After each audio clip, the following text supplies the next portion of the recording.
Bueno. Que estamos transmitiendo la Fórmula 1 Fórmula 1 che. La Fórmula 1 che. Y voy a comer, voy a comer.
As you saw with this one, it was actually on entry to it, so I think he just misplaced the car.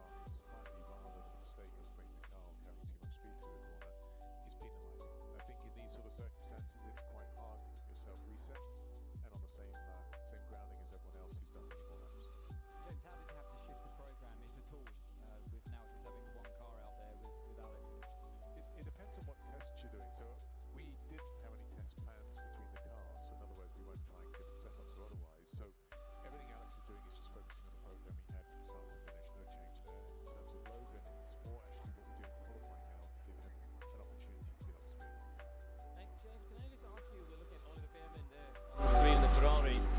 His teammate Kimi Antonelli is someone you know very well from your previous role at Mercedes. How much are you keeping an eye on him, and how much do you think the other team bosses are keeping an eye on what he does this weekend?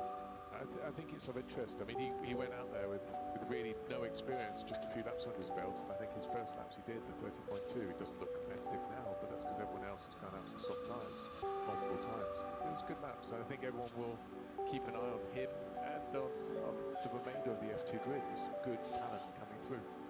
What we need is a few more seats available in F1, James, but that's probably another political topic to add to another day. I didn't hear a question in there, Crofty, so I'll let that one go. At least he's taken his jumper off today. Yeah, well done for taking your jumper Thank you. off. It might come back later. Excellent, and you'll come back later too. Thanks ever so much for the time being. I wasn't trying to make a political point. As a fan and an observer and a broadcaster on the sport, I'd like to see more drivers on the grid, full stop. First time he's been speechless. You totally stumped him there, Crofty. Well That's his new job, you see. He doesn't want to get into that political hot spud being passed around. David Crofty is batsman best. No, I know there's all commercial and that obviously money makes the world go round. But as a fan of the sport, I'm with you. we would love to see a few more drivers on the field, on the grid, taking part. That's going to be gearbox, isn't it? It's a big hit. So here's the question. Look, I know damage often looks a lot worse than it is because things are meant to break apart, dissipate the energy at these moments. But is that a car that is going to be ready for qualifying? That's going to be a challenge, I think, Crofty. And it depends what it's done to the gearbox as well. And if that has to come out, there's a lot of work that needs to be done to suspension, particularly to the rear end of that car. The problem with that hit that he had, the car just sort of slipped into the barrier, and that's what really hurts from inside the car. It's just your head. We talked about the head restraint. That's a good shot looking back at Stroll here. The headrest full of foam takes a lot of the impact, but you're at your most vulnerable on a side impact in these cars, and it's triggered the sensor from inside the car, so we have to go to the medical centre as a result of that. So there are G sensors in the car, of course. When it goes over a certain load, a certain threshold, you have to go and get out, even if you get out of the car and you say that you're fine. So that kind of energy that went into the barrier there, nothing really did from a driver's point of view dissipate because it just slapped in and didn't actually come Get the back chance, out and yeah. spin around again. Yeah, the only Say it upside is he's gone in the Tectro barriers, and there's actually 4 rows of the Tectro barriers there. A couple of things. One is they probably have a whole sub-assembled rear end. Sorry, Kareem. So this will show the impact of just watch his head basically when he hits the wall to the left-hand side. I do remember seeing quite a hefty whack right at the end. Just keep watching that. Yeah, so that's at slow-mo, and you see in a crumpled headrest. That's a lot of force that's gone through that. Yeah, but in terms of getting the car ready, Crofty, I think they will probably have a sub-assembled rear end, so they could bolt on a complete rear end.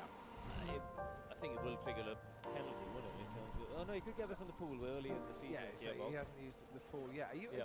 because there's only so much you're allowed to build up. Yeah. At the back of the garage. I only asked because he was a shoe-in for 10th on the grid for this weekend, Joe Guanyu. Oh gosh, let me Here say we go. stupid stat. We I'm going to started listen to this and then go to the paddock. 12th Go on. here in 2022, 11th last year. He was a shoe-in for 10th. He ruined my Oh, stats. it's not as bad as some of the other random ones. You're not going to get your 5-second mic off penalty for No, that. no, 10 seconds. All the guidelines have changed right, over the right. course of the winter. I'm Off gonna you go. go, down to the paddock. Thank you very much indeed, Kareem Chandler. Once upon a time, we give him a couple of minutes and he'd be there in the paddock. Captain Slow now, he's past 40. That's the thing. Oscar Piastri, he scored his 100th point and his 101st point for McLaren as well at the Bahrain Grand Prix. Didn't become the first retiree of the season, which is what happened to him in Bahrain last year. This is infuriating, and not just for those in the Sauber garage that have to build up the car once again, but for the rest of the teams who want to get out, do their final qualifying runs. Fancy a bit of that later? Spin. Fancy a bit of that later? No thanks. Stick to 4 wheels. Did that Canada was absolutely terrific. Enjoy themselves in the Red Sea, which, as you can see, isn't red. Bernie Collins, I'm still not quite sure why they call the Red Sea, but you might know. I don't know. I don't know the answer to that. That's definitely outside of my area of expertise, Crofty.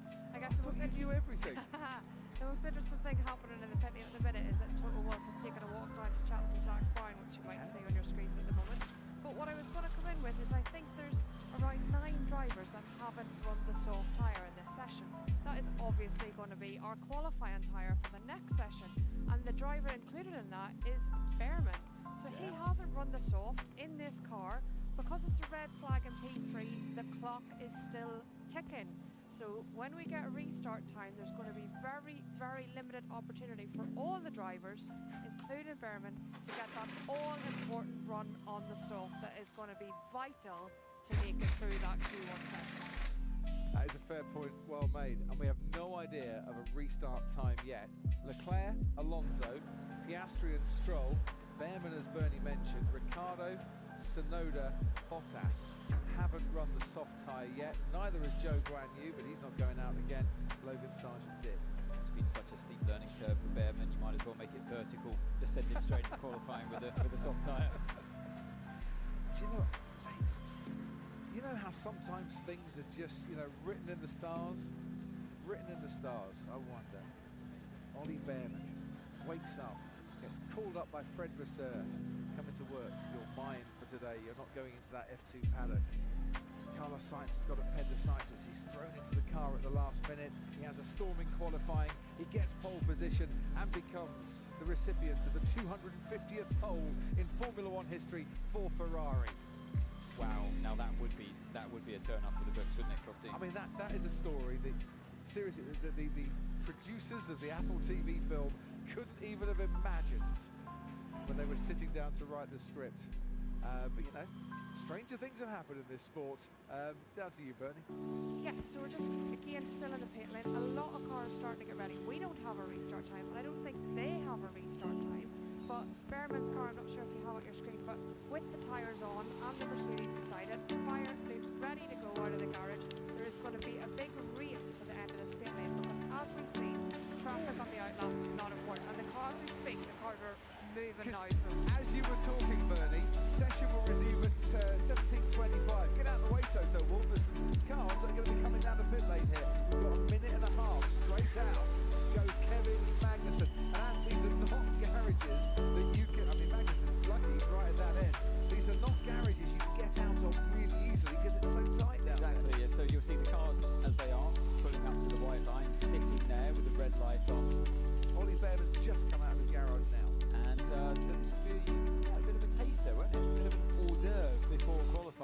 Q1. So will we see a bit of gamesmanship with the jostling of positions and making sure they're trying to have a free space before they go for it? I'm expecting a lot of that with the traffic problems on the build up to the final corner here in Jeddah. Do you know what? If they did it properly, I'm going back to the member of the Fitterati that I was speaking to in Bahrain, and they staggered their starts coming out of the pit lane, they could all get round and get a lap in before the checkered flag.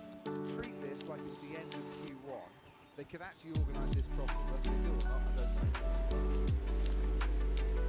I think they'll pretty much just stick to what they usually do. So be as selfish as it comes, making sure that they get the effort. There is Behrman with a shiny set of soft tyres. And they'll be getting about 2 laps in, we believe, with 5 minutes to go now. Green lights after Joe Granew's accidents. Barriers have been checked over and we can get going again. So, leading the way out onto the track is Kevin Magnussen. I do believe he was the first car that came out. He gets the chance out, unless anyone overtakes him, to prepare his tyres the way that he would have wanted. What I want to see is Leclerc, because his fastest time is still in P2, it's been done on the medium tyre. So Verstappen's closest competitor at the moment. To say that the hope lies with him. George Russell. George is in the back of the queue and there's the Haas.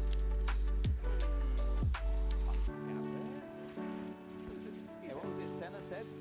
If you no longer go for a gap, you're not a racing driver. If you see a gap, you don't go for it, you're no longer a racing driver. There was definitely a gap there. Never push in front of a Brit in a queue. Had that been on the M25 and had I been a George Russell, I wouldn't have been overly amused. But there was definitely a gap there. The Brits queuing, respect. See, they're still trying to file out, but there's plenty of time. This is a madness.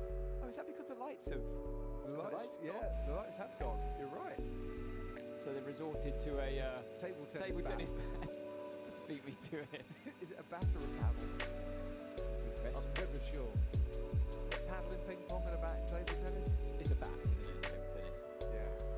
Forget the ping pong, this is the thing at the time. And let's see what happens out on the track. They should all get out and they should all be able to do a lap. And look at this. But this is what you'll Kevin see. Magnussen is just about to start his flying lap. So he's going to have to thread his way through a whole load of slow traffic while he's doing a fast lap. But as he comes around turn 1, there is the McLaren of Lando Norris coming out onto the track at the same time. Is that Behrman? It is Behrman, isn't it? Going through. So this is a challenge. Sticks to the outside, gets out of the way of one car at least. And Magnussen, he's got more coming. Gasly and Piastri are next up. Right, down towards turn 13 we go with Kevin Magnussen. 32.1 for the first sector is the best time that we've had so far. That's a 32.7 for Kevin Magnussen. So losing time. And what was it his team boss was saying? The problem with Kevin at the moment is his qualifying. Not his race pace, but his qualifying pace. I wonder if he was just put off a little bit there psychologically, having another car in front of him through the twisty section through sector 1. Potentially his teammates done a tenth of a second better to that first sector. 28.0 is the best middle sector time. Kevin Magnussen's done a 28.3 and he's now got lots of clear traffic.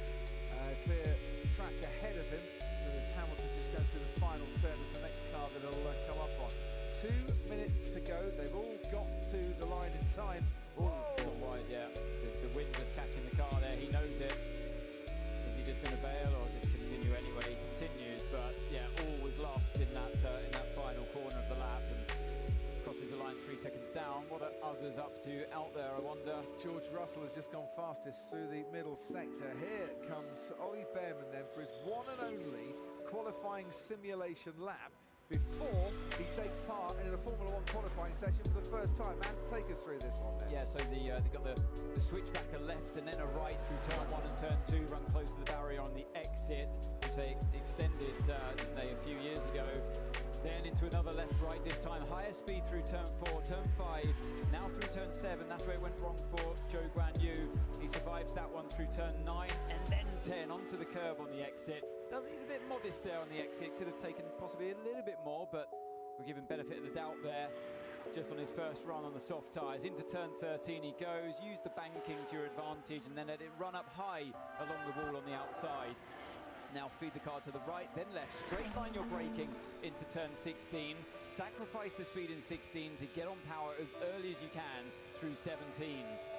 Minimise the angle of attack through the next section, flat out here into the next DRS zone. And build yourself up to one of the most daunting corners of the track. Turn 22, he runs wide. We knew it before he entered, and you wave goodbye to that lap. It's as easy as that, where it can all go wrong here in the Jeddah street circuit. So high speed, that's why we say it's daunting. He carries on with the lap anyway. So I'm doing another time lap, you mean? To build the knowledge. Through the final corner. You're going to cross the line, but yeah, shame for him on this lap, but push. Meanwhile, others Falls short despite the toe in that third sector.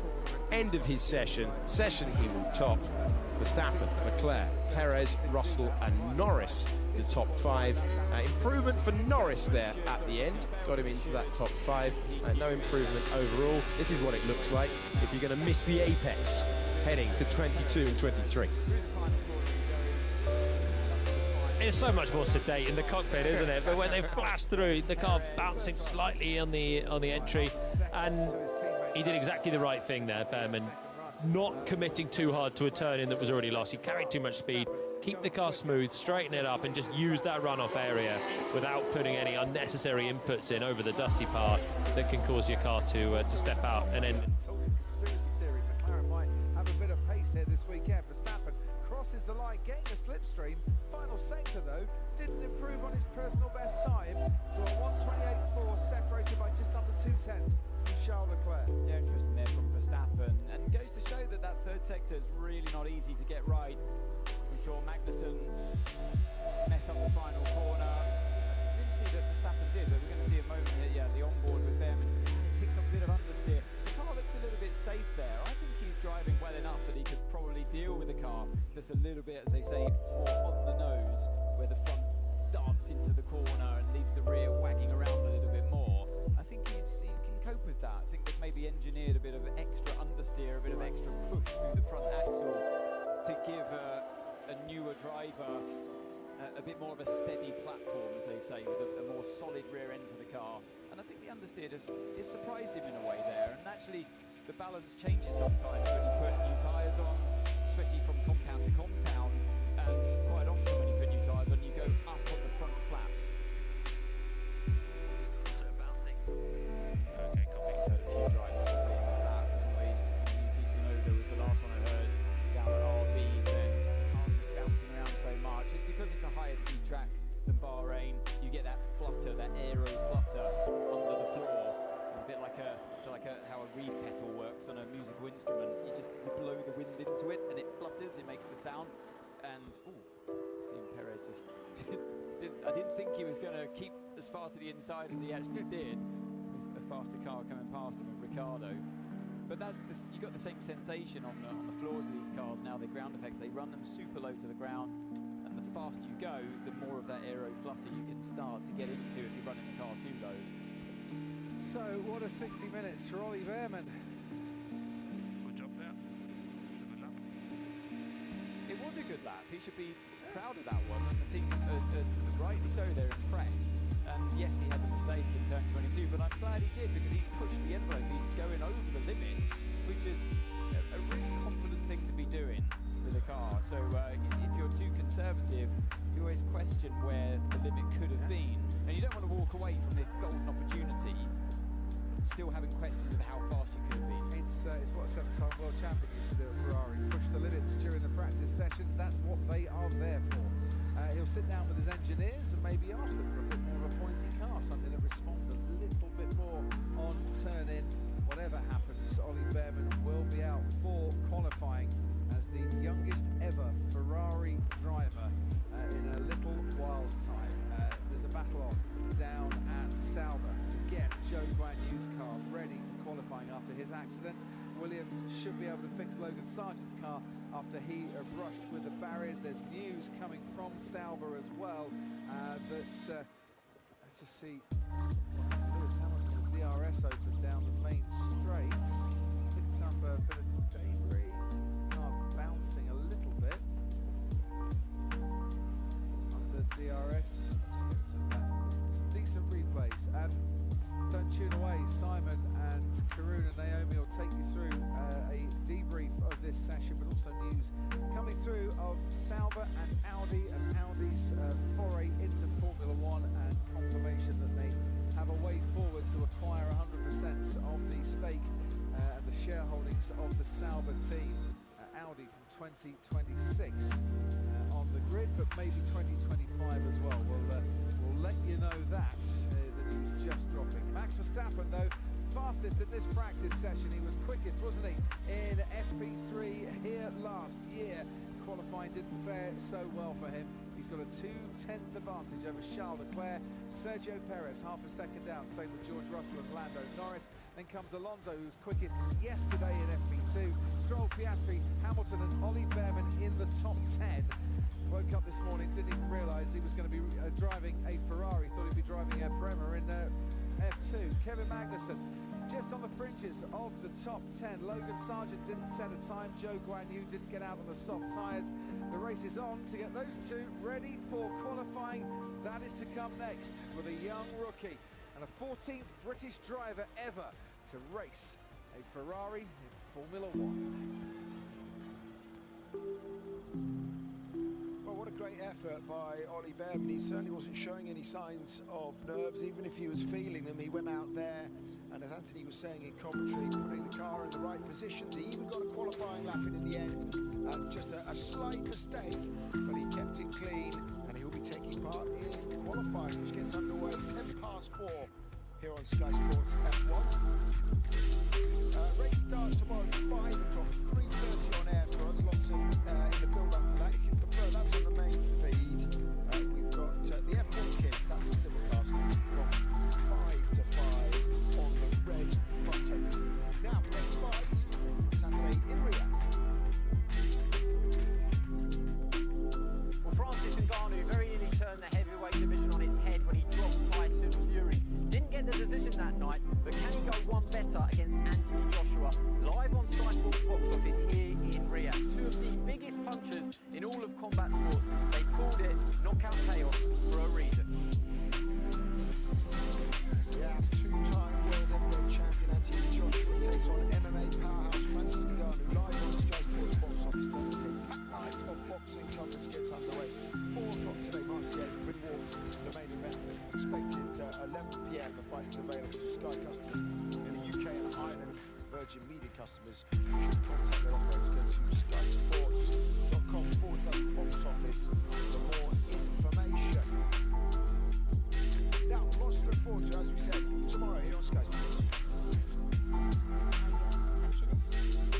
Everything perfect, and for whatever reason I spot every imperfection, and this is I think a character trait that's good for Formula 1. We are a high-tech company, it needs also a certain team. Going back to my experience is going to be interesting because Paddygar, I've literally not been there since I left. It's hard to remember being that young again.